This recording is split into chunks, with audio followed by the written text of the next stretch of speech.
I don't think there's a genre in which sound is more important than horror.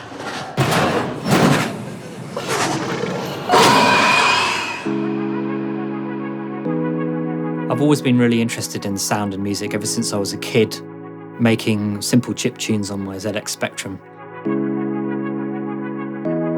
Before I got into video games, I was a musician. It was a kind of a logical extension of being fascinated by music to end up going into sound design. I've always been a huge fan of the Alien movies ever since I first watched the original Alien and discovered the power of silence and sound. So when the opportunity came along to work on a video game version of the original film, it was a fantastic opportunity that I couldn't pass up. The main gameplay dynamic of Alien Isolation is that the alien and the player are locked in a maze together. The alien has to hunt and kill the player, and the player has to escape. There are various places that you can hide, and one of them is in a locker. And when you get into the locker, of course, you make noise, the opening and closing of the door. So just the using of that locker potentially draws the alien to you. Once you're in there, obviously you're trying to keep quiet. You have a couple of different ways of doing that, one of which is to hold your breath. If you hold your breath for too long, you'll exhale very forcefully. The alien will open the locker and kill you. The player is in control of the actions and he's in control of the reality of the hunt between the alien and the player, making that experience even more immersive and therefore even more scary.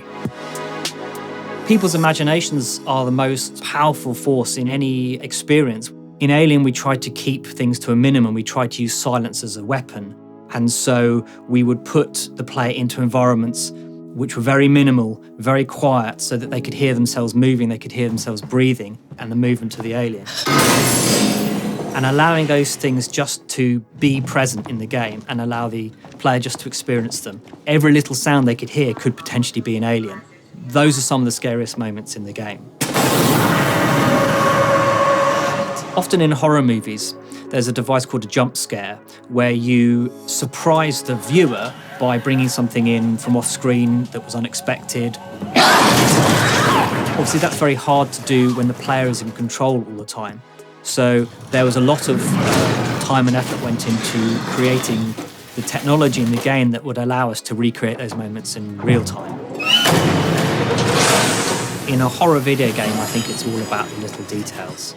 If you have the opportunity to really walk around an environment, experience it properly and hear it, it's all the little ticks and whirs, the little movement sounds, the background pipes, the humming of the engines of the spacecraft, all of these little elements that come together to create an experience.